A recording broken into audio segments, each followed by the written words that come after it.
إن الحمد لله نحمده ونستعينه ونستغفره ونعوذ بالله من شرور أنفسنا ومن سيئات أعمالنا من يهده الله فلا مضل له ومن يضلل فلا هادي له وأشهد أن لا إله إلا الله وحده لا شريك له وأشهد أن محمدا عبده ورسوله يا أيها الذين آمنوا اتقوا الله حق تقاته ولا تموتن إلا وأنتم مسلمون يا أيها الناس اتقوا ربكم الذي خلقكم من نفس واحدة وخلق منها زوجها وبث منهما رجالا كثيرا ونساء واتقوا الله الذي تساءلون به والأرحام إن الله كان عليكم رقيبا يا أيها الذين آمنوا اتقوا الله وقولوا قولا سديدا يصلح لكم أعمالكم ويغفر لكم ذنوبكم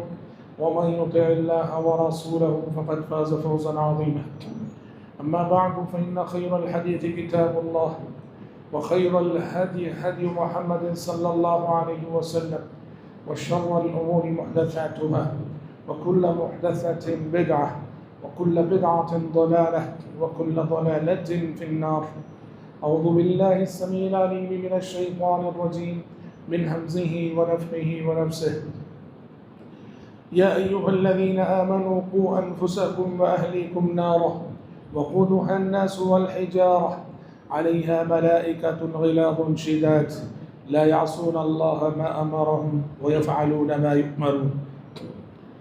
حضرات گرامی، ابھی خطبہ مسنونہ کے بعد میں نے آپ کے روبرو سورۃ التحریم کی ایک مشہور و معروف آیت پڑھی ہے. اللہ تبارک و تعالیٰ نے سورۃ التحریم کی اس آیت میں سبھی اہل ایمان سے مخاطب ہو کر ایک بہت ہی اہم بات کی تعلیم دی ہے، اور وہ بات یہ ہے، یہ جو زندگی کی نعمت ہمیں ملی ہوئی ہے، زندگی کی شکل میں ایک موقع اور ایک چانس جو ہمیں ملا ہوا ہے، اس میں ہمارا سب سے بڑا ٹارگٹ کیا ہونا چاہیے اور سب سے بڑا ہدف کیا ہونا چاہیے؟ کہا کہ یا ایھا الذین آمنوا قوا انفسکم واہلیکم نارا.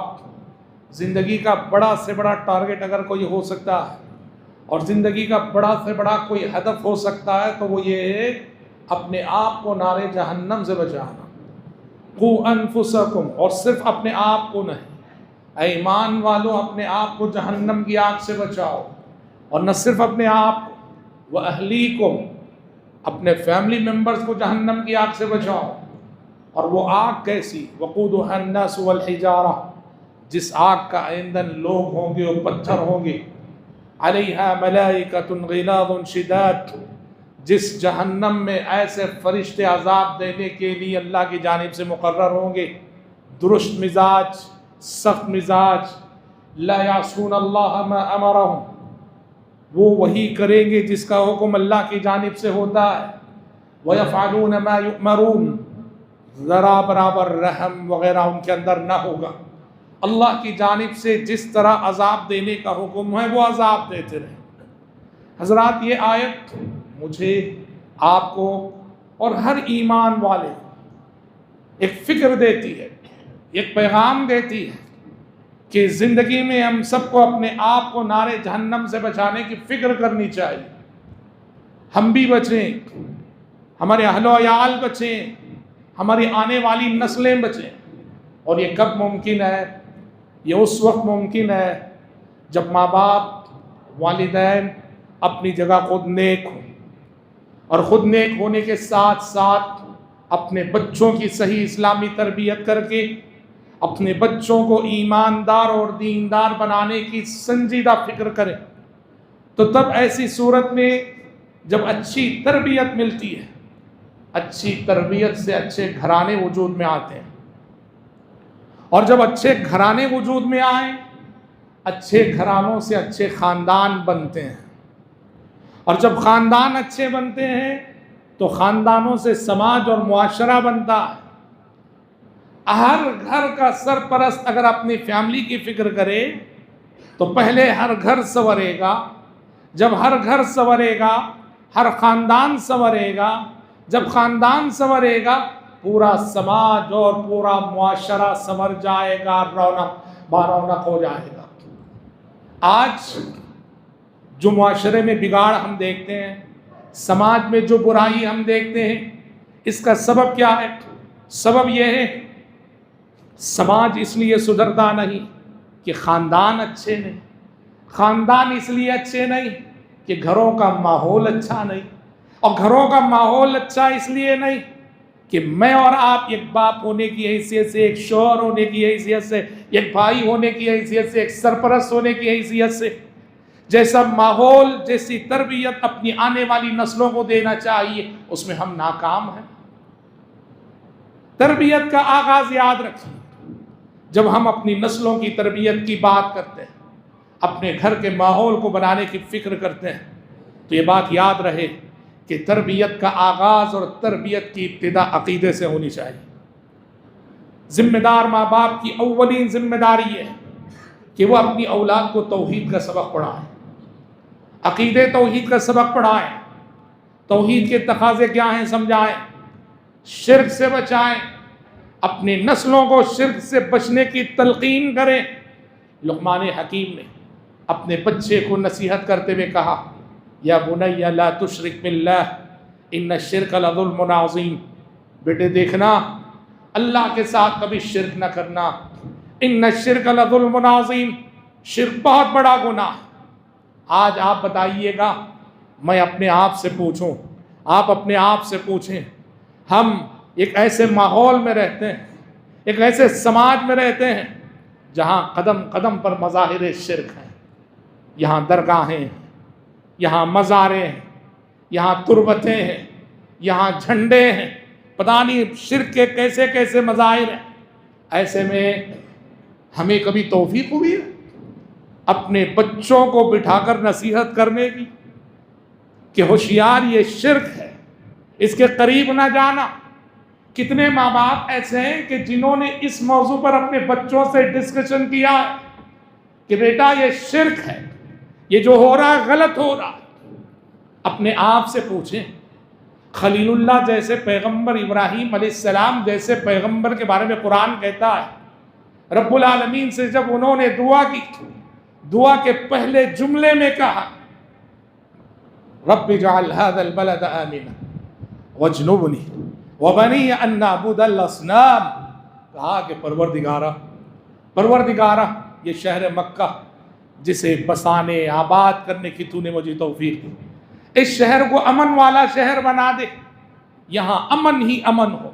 اور دوسری دعا کیا کی خلیل اللہ نے، وَاجْنُبْنِي وَبَنِيَّ أَن نَعْبُدَ الْأَصْنَامَ، اے اللہ مجھے اور میرے بچوں کو بت پرستی کے فتنے سے بچا لے۔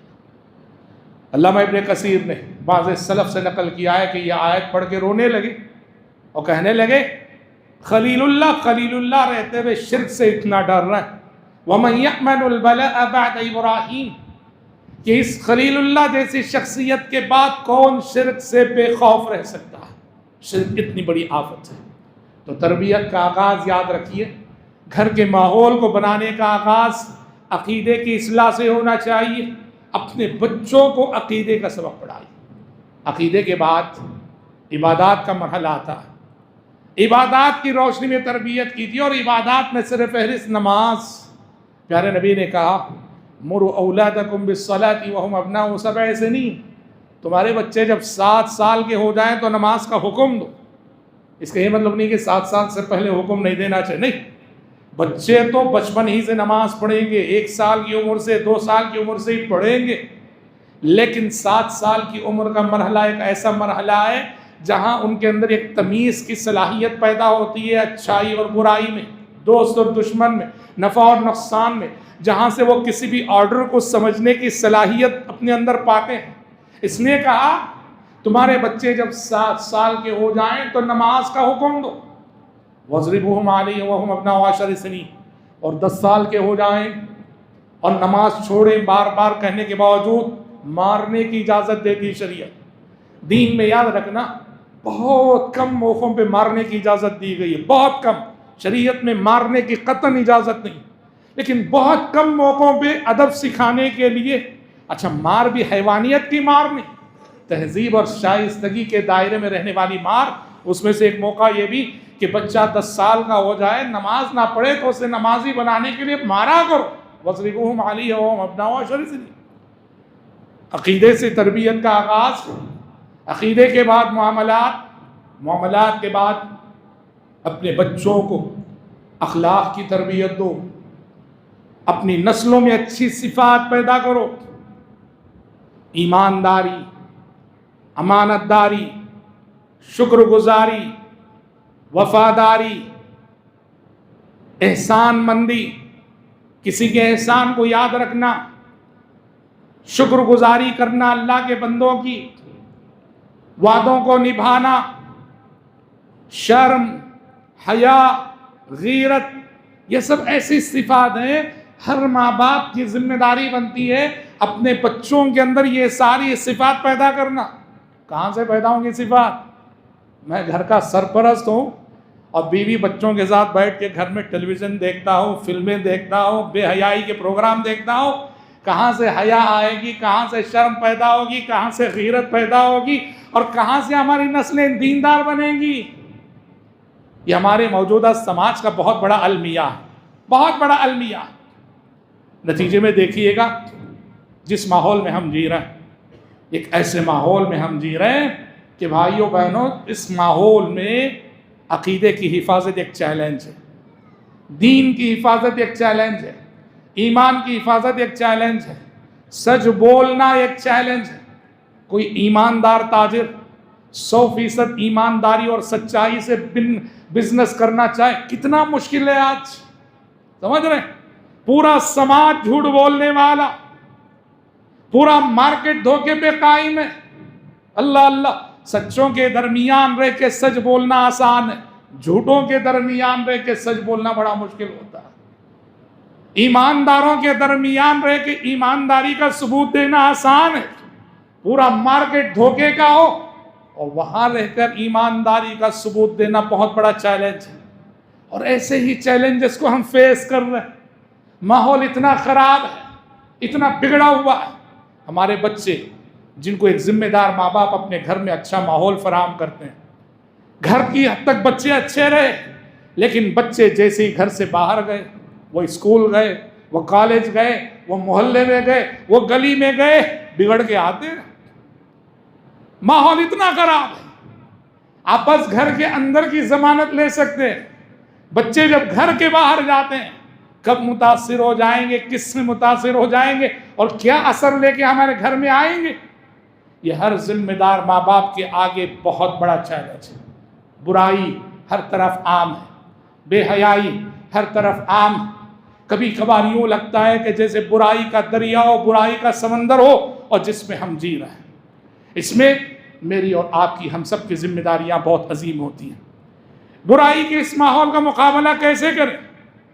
یاد رکھنا، برائی اور گناہ کے سفر کا آغاز ہمیشہ سے خیال سے ہوتا ہے، سوچ سے ہوتا ہے۔ کوئی بھی گناہ ہو، کوئی بھی برائی ہو، اس کا آغاز ہوتا ہے سوچ سے، خیال سے۔ پہلے برائی کا خیال آتا ہے، پہلے سوچ بری ہوتی ہے، پہلے سوچ اور خیال آتا ہے، اور دھیرے دھیرے خیال ارادے میں بدلتا ہے، اور جب وہ ارادہ بن جاتا ہے تو ارادے کو عمل کی شکل اختیار کرنے میں دیر نہیں لگتی۔ سمجھ رہے ہیں؟ برائی کا سفر ہمیشہ ہوتا ہے خیال سے اور سوچ سے۔ اپنی سوچ کو پاک رکھو، اپنے خیالات کو پاکیزہ رکھو۔ اگر سوچ صحیح نہیں رہے گی، خیالات پاکیزہ نہیں رہیں گے، تو پھر یہ برے خیالات، برے سوچ کو ارادے میں بدلنے میں دیر نہیں لگتی، اور جب وہ ارادے میں بدل جاتے ہیں تو عمل کی شکل اختیار کرنے میں دیر نہیں لگتی۔ شیطان کا فریب یہی، شیطان کا دھوکہ یہی، جب وہ مجھے گمراہ کرتا ہے، آپ کو گمراہ کرتا ہے، تو شیطان کیا کرتا ہے؟ خیال کے ذریعے سے، جس کو شریعت نے وسوسے سے تعبیر کیا۔ آدم علیہ السلام، حوا علیہ السلام، ہمارے ماں باپ کو جنت الفردوس سے نکلوایا ابلیس لعین۔ کیسے نکلوایا؟ اسی خیال کے ذریعے، اسی سوچ کے ذریعے، جسے شریعت نے وسوسے سے تعبیر کیا۔ قرآن نے کہا فوسوس الیہ الشیطان قال یا آدم هل ادلک علی شجرۃ الخلد وملک لا یبلی. آدم جب جنت میں تھے، حوا جب جنت میں تھی، وہ ایک ساری چیزوں کی اجازت تھی، ایک درخت کا پھل کھانا منع تھا، اور ابلیس نے یہ خیال ڈالا آدم کے دل میں کہ اس سے کیوں منع کیا گیا؟ اسی لیے کہ اگر اس کو کھا لو گے تو جنت کی ہمیشہ کی زندگی مل جائے گی. کیوں نہ ایسا ہو کہ آگے بڑھے اور یہ پھل جس سے منع کیا گیا ہے چکھ لیں. خیال کے ذریعے سے اس نے جنت الفردوس میں بھی آدم و حوا کو مقصد سے بہکایا. اس لیے یاد رکھو، گناہ جب ابھی خیال کی شکل میں ہوتا ہے، سوچ کی شکل میں ہوتا ہے، وہیں اس کا کاؤنٹر کرو. گناہ جب خیال اور سوچ کی شکل میں ہوتا ہے، وہیں اس کا کاؤنٹر کرو. ختم ہو جائے گی برائی، دفن ہو جائے گی برائی. اگر اس سوچ کو پروان چڑھنے دو گے، اس خیال کو آگے بڑھاتے رہو گے، وہ ارادہ بن جائے گا، اور ارادہ بن جائے گا تو عمل. سوال یہ ہے کہ برائی کے اس خیال اور برائی کی سوچ کو کیسے ختم کرنا؟ حدیثوں میں ہے، غلط قسم کے خیالات آئیں، غلط قسم کا وسوسہ آئے، فوراً کہا استغفر اللہ پڑھ لو، اعوذ باللہ من الشیطان الرجیم پڑھ لو، قل اعوذ برب الناس کی سورت کا ورد کر لیا کرو. جب بھی ایسا ویسا کوئی منفی خیال آئے، غلط سوچ آئے، فوراً استغفار کر کے لیفٹ سائڈ تھوک دینا چاہیے، چاہے آپ نماز میں ہو یا نماز سے باہر ہو. شریعت نے اس کی اجازت دی. تو یہ پہلی بات ہے کہ برائی کا سفر خیال اور سوچ سے شروع ہوتا ہے، وہیں اسے کاؤنٹر کرو، اسے ارادہ بننے نہ دو. اور دوسری بات دیکھیے گا، گناہ اور برائی کی کچھ جڑیں ہوتی ہیں، ان جڑوں پہ کام کرو. وہ جڑیں جب ہمارے دل میں مضبوط ہو جاتی ہیں، وہیں سے ہماری زندگی گناہوں کی نظر ہو جاتی ہے. کیا ہیں یہ جڑیں؟ گناہ کی کچھ جڑیں ہیں، ان جڑوں کا علاج کرو. گناہ کی اور برائی کی ان جڑوں کا علاج کرو گے، آپ آسانی سے گناہوں سے بچ سکو گے. اس میں سے ایک بہت بڑی جڑ ہے شراب. کیا کہا گیا اس کو؟ ام الخبائث. تمام برائیوں کی جڑ کہا گیا ام الخبائث. کیسے ام الخبائث ہے؟ شراب کیسے تمام برائیوں کی جڑ بنتی ہے؟ نسائی.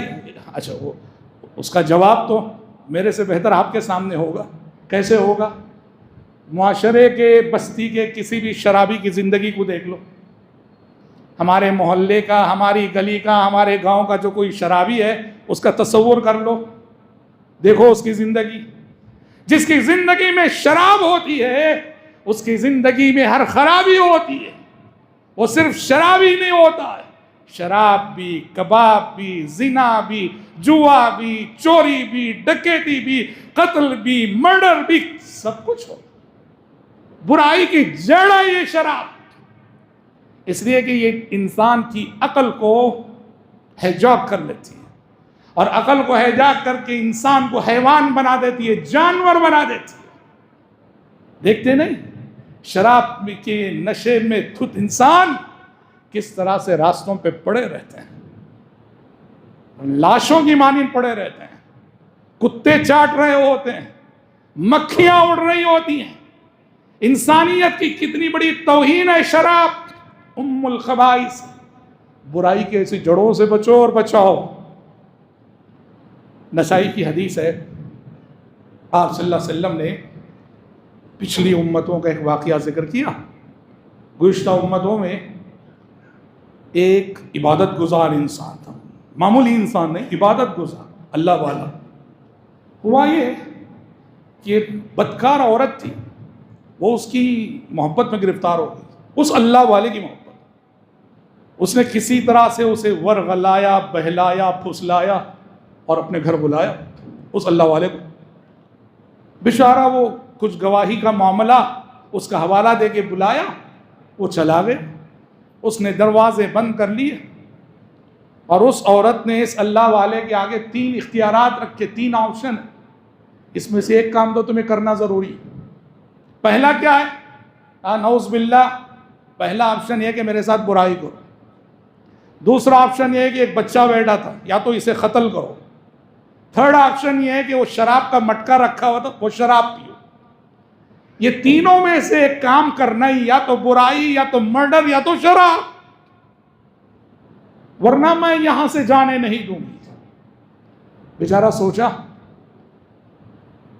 سوچ کے اس نے فیصلہ کیا، یعنی اب سچویشن ایسا ہے کہ ایک برائی کیے بغیر یہاں سے نکلنے کی گنجائش نہیں ہے، تو چلو برائی کرتے ہیں، کون سی کریں؟ اس نے کہا یہ تین برائیوں میں سب سے ہلکی ہے وہ شراب پی لیتے ہیں۔ اس نے شراب اٹھائی، شراب پی لی، اور جیسے ہی اس نے شراب پی اور نشہ سوار ہوا، اس عورت کے ساتھ اس نے منہ بھی کالا کیا، اس بچے کا مرڈر بھی کر دیا، قتل بھی کر دیا۔ سمجھ رہے؟ یہ ہے شراب۔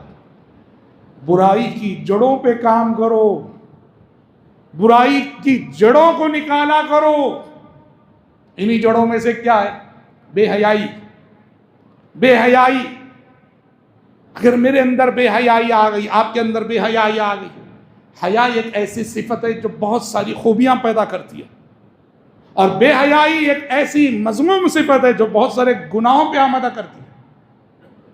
پیارے نبی کا گزر دو بھائیوں پر سے ہوا، جس میں ایک بھائی اپنے بھائی کو شرم اور حیا کے سلسلے میں نصیحت کر رہا تھا، ارے تم بہت حیادار ہو، بہت شرم کرتے ہو، اتنا نہیں کرنا چاہیے۔ آپ صلی اللہ علیہ وسلم نے اس بھائی کو نصیحت کرتے ہوئے کہا دعو فإن الحیاء لا یأتی الا بخیر، کہا کہ چھوڑ دو اپنے بھائی کو، شرم کرنے دو، حیادار رہنے دو، کہ حیا سے ہمیشہ خیر ہی حاصل ہوتا ہے۔ حیا بہت بڑی چیز ہے میرے بھائی، اپنی حیا کی حفاظت کرو۔ حیا کہاں ہوتی ہے؟ وہ دل میں ہوتی ہے، اور اس کا اظہار انسان کے رویے سے ہوتا ہے، اور سب سے بڑا کر اس کی آنکھوں سے ہوتا ہے۔ اپنے اندر حیا پیدا کرو، شرم پیدا کرو۔ پیارے نبی صلی اللہ علیہ وسلم نے بے حیائی اور بے غیرتی کے مظاہر کو کس قدر ناپسند کیا ہے۔ پیارے نبی کی اس حدیث سے آپ ملاحظہ کیجئے، نبی کریم صلی اللہ علیہ وسلم کے زمانے میں مدینے میں ایک مخنث رہتا تھا۔ مخنث سمجھتے ہیں نا؟ ہاں، نہ وہ مرد نہ وہ عورت، سمجھ رہے ہیں؟ درمیانی جنس، اس کو بولتے ہیں مخنث۔ اردو زبان میں اس کے لیے بڑا ہی خطرناک لفظ ہے، وعدہ کرتے ہوئے بھی اچھا نہیں لگتا، ہجڑا بولتے ہیں، سمجھ آ رہی بات؟ مخنث۔ مدینے میں ایک مخنث رہتا تھا۔ اب چونکہ وہ مخنث تھا، اس لیے لیڈیز سے پردہ اردہ نہیں کرتا تھا، سمجھ رہے نا؟ مخنث کے حکام الگ ہیں، شریعت۔ مخنث رہنے کی وجہ سے لیڈیز سے پردہ اردہ نہیں کرتا تھا۔ ایک مرتبہ کیا ہوا، ام المومنین ام سلمہ رضی اللہ عنہا کے گھر میں، ان کے حجرے میں، جہاں ان کے بھائی موجود تھے، ام سلمہ رضی اللہ عنہ کے بھائی، پیارے نبی کے سالے، ان کے رہتے ہوئے یہ مخنث ام سلمہ رضی اللہ عنہ کے بھائی سے مخاطب ہو کے کہنے لگا، یا عبداللہ ان فتح اللہ علیکم الطائف فعلیک بابنۃ غیلان فإنها تقبل ب4 وتدبر ب8۔ کیا بول رہا ہے؟ کہہ رہا ہے کہ عبداللہ سنو جی، اگر کل کے روز طائف فتح ہو جائے نا، طائف، وہاں ایک عورت ہے، اسے حاصل کرنے کی کوشش کرنا، غیلان کی بیٹی ہے، اسے پانے کی کوشش کرنا، وہ آتی ہے تو یوں لگتی ہے اور جاتی ہے تو یوں لگتی ہے۔ اس کے اوصاف بیان کرنے لگا۔ پیارے نبی کے کانوں میں یہ آواز پڑ گئی کہ یہ مخنث طائف میں دیکھی ہوئی ایک عورت کے حسن و جمال کا تذکرہ اجنبی مردوں کے سامنے کر رہا ہے، اور نعوذ باللہ پوری بے حیائی، بے شرمی، بے غیرتی کے ساتھ اس کو پانے کے غلط مشورے دے رہا ہے۔ اتنا غصہ آیا آپ صلی اللہ علیہ وسلم کو، اتنا غصہ آیا۔ نبی رحمت، جو نبی رحمت کہلاتے ہیں، پہلے تو آپ صلی اللہ علیہ وسلم نے اس دن سے اعلان کر دیا کہ یہ تمام کوئی عورت اس کے سامنے نہ آئے، اور یہ مدینے کے گھروں میں آنے جانے کا آج سے روادار مجاز نہ ہوگا، آج سے اسے مدینے کے گھروں میں آنے کی اجازت نہ ہوگی۔ اور اتنا ہی نہیں، آپ صلی اللہ علیہ وسلم کو اتنا غصہ آیا، راوی حدیث کہتے ہیں آپ نے اس شخص کو شہر بدر کر ڈالا، مدینے سے باہر بھیج دیا، کہا کہ تم ہماری سٹی میں، ہمارے گاؤں میں رہنے کے قابل نہیں ہو، تمہارے اندر اتنی بے حیائی، بے شرمی، بے غیرتی ہے، کسی کی بیٹی کو دیکھ کر کسی اور کے سامنے اس کا نقشہ کھینچتے ہو، یہ اتنی بے شرمی ہے، اتنی دیوسیت ہے، کہا کہ تم ہماری سٹی میں، ہمارے گاؤں میں، ہمارے معاشرے میں رہنے کے قابل، مدینے سے باہر کر دیا آپ سے۔ حدیث کے راوی کہتے ہیں ہفتے میں ایک دن وہ مخنث مدینے میں آتا تھا اور گھروں میں مانگ کر ہفتہ بھر کی غذا جمع کر کے پھر مدینے سے باہر بھاگ جاتا تھا۔ سمجھ رہے ہیں آپ؟ نبی رحمت نے کتنی بڑی سزا دی، کس لیے؟ اس کی بے غیرتی، بے حیائی، بے شرمی کی وجہ سے۔ اور معاف کیجئے، آج ہم میں سے اکثر لوگوں کی آنکھوں میں حیا نہ رہی، ہم نے اپنی حیا کا سودا کر دیا۔ کس لیے نہیں رہی جانتے؟ یہ جو موبائل کی آفت ہے نا، موبائل کی آفت، اس موبائل کی آفت کے سبب تنہائیوں میں ہم جو موبائل کا غلط استعمال کرتے ہیں، ہمارے دل سے بھی حیا جاتی رہی، ہماری آنکھوں سے بھی حیا جاتی رہی، نسأل اللہ السلامۃ والعافیہ۔ اور بھائیوں یاد رکھنا، برائی کی جب بات ہو رہی ہے، برائی سے بچنے کی جب بات ہو رہی ہے، برائی سے آپ تبھی بچ پائیں گے جب برائی کا علاج کرنے کی کوشش کریں گے۔ اور برائی کا علاج کا مطلب یہ ہے، معاشرے میں جہاں غلط ہو رہا ہے، غلط کو ختم کرنے کی کوشش کریں، برائی کو ختم کرنے کی کوشش کریں۔ شریعت کی تعلیم کیا ہے جانتے ہیں؟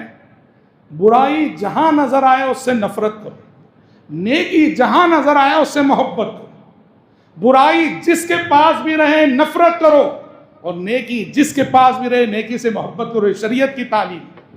ہاں، نفرت برائی سے ہو، برائی کرنے والے سے نہیں۔ سمجھ رہے ہیں آپ؟ نفرت کس سے ہو؟ برائی سے ہو، گناہ سے ہو، گناہ کرنے والے سے نہیں۔ کیونکہ نیک انسان کی مثال برے انسان کے ساتھ ویسے ہی ہے جیسے ایک ڈاکٹر کی مثال مریض اور بیمار کے ساتھ۔ ڈاکٹر کو مریض اور بیمار کی بیماری سے نفرت ہوتی ہے، اور مریض سے کیا ہوتی ہے؟ ہمدردی ہوتی ہے، تبھی وہ اس کا علاج کرتا ہے۔ ڈاکٹر اگر مریض سے ہی نفرت کرنے لگ جائے، بیمار سے ہی نفرت کرنے لگ جائے، اس کا علاج ہوگا کیا؟ کبھی نہیں ہوگا۔ آج کے دینداروں کا معاف کیجیے یہ بہت بڑا مسئلہ ہے۔ آج کے دینداروں کا یہ بہت بڑا مسئلہ ہے کہ وہ برائی سے زیادہ برائی کرنے والے سے نفرت کرتے ہیں۔ ارے تم نفرت سے ہی آغاز کرو گے، اس کی اصلاح کب کرو گے؟ اس کی تربیت کب کرو گے؟ نبی کی تعلیم یہ دیکھو۔ ہاں یہ ہم مانتے ہیں، ایک سچویشن، ایک مرحلہ وہ بھی آتا ہے جہاں آپ کو برائی کرنے والے سے بھی نفرت کرنا۔ وہ کب آتا ہے؟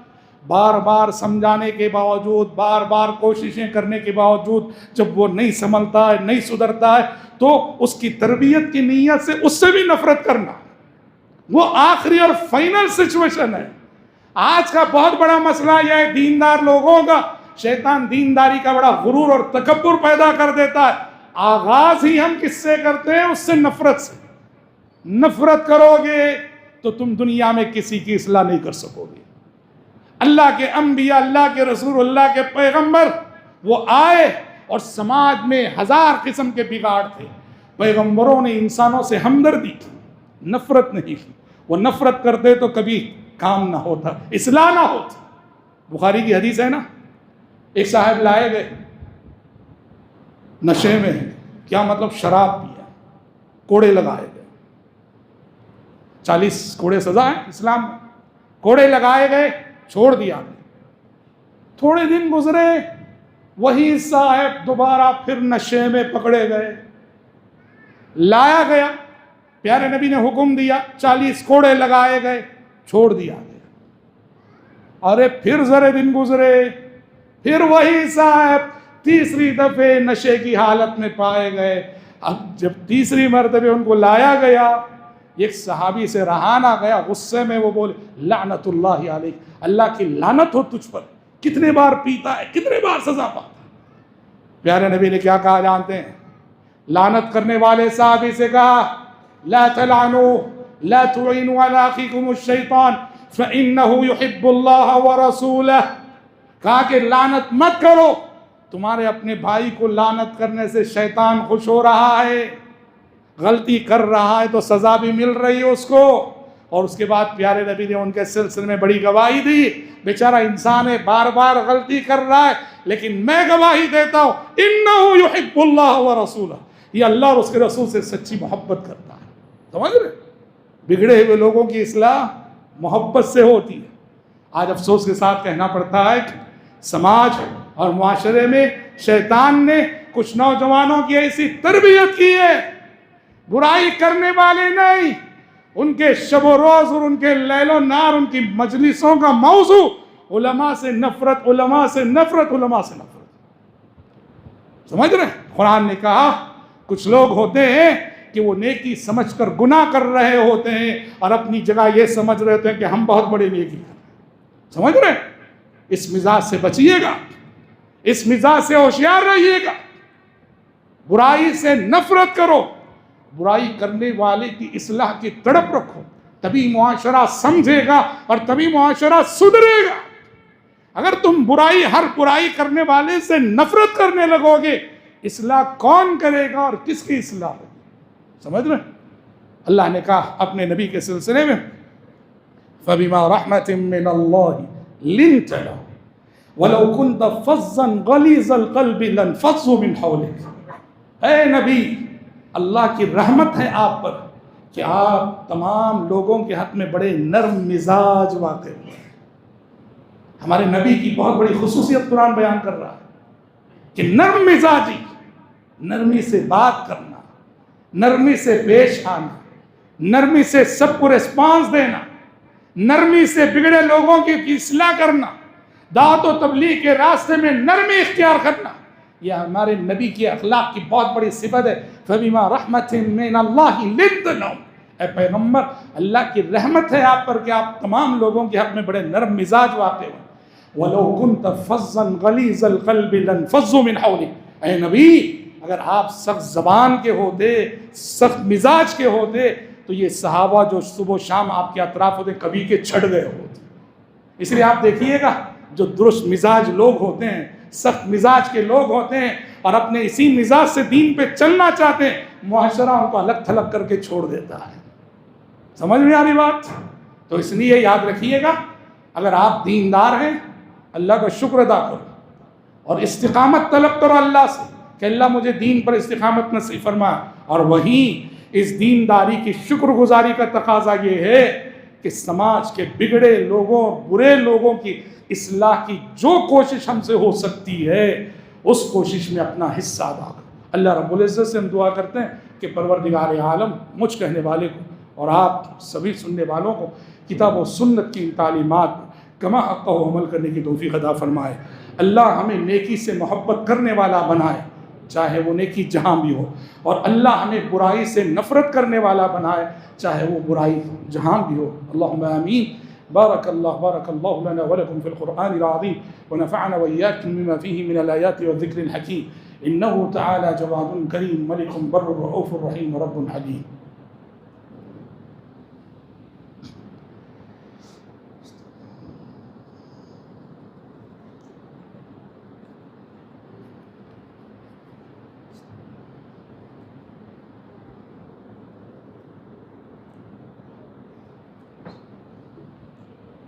إن الحمد لله نحمده ونستعينه ونستغفره ونعوذ بالله من شرور أنفسنا ومن سيئات أعمالنا، من يهده الله فلا مضل له ومن يضلل فلا هادي له، وأشهد أن لا إله إلا الله وحده لا شريك له، وأشهد أن محمدا عبده ورسوله، أما بعد فإن خير الحديث كتاب الله وخير الهدي هدي محمد صلى الله عليه وسلم، وشر الأمور محدثاتها وكل محدثة بدعة وكل بدعة ضلالة وكل ضلالة في النار۔ أعوذ بالله السميع العليم من الشيطان الرجيم، إن الله وملائكته يصلون على النبي يا أيها الذين آمنوا صلوا عليه وسلموا تسليما۔ اللهم صل على محمد وعلى آل محمد كما صليت على إبراهيم وعلى آل إبراهيم إنك حميد مجيد، اللهم بارك على محمد وعلى آل محمد كما باركت على إبراهيم وعلى آل إبراهيم إنك حميد مجيد۔ وصل على جميع الأنبياء والمرسلين والملائكة المقربين والخلفاء الراشدين.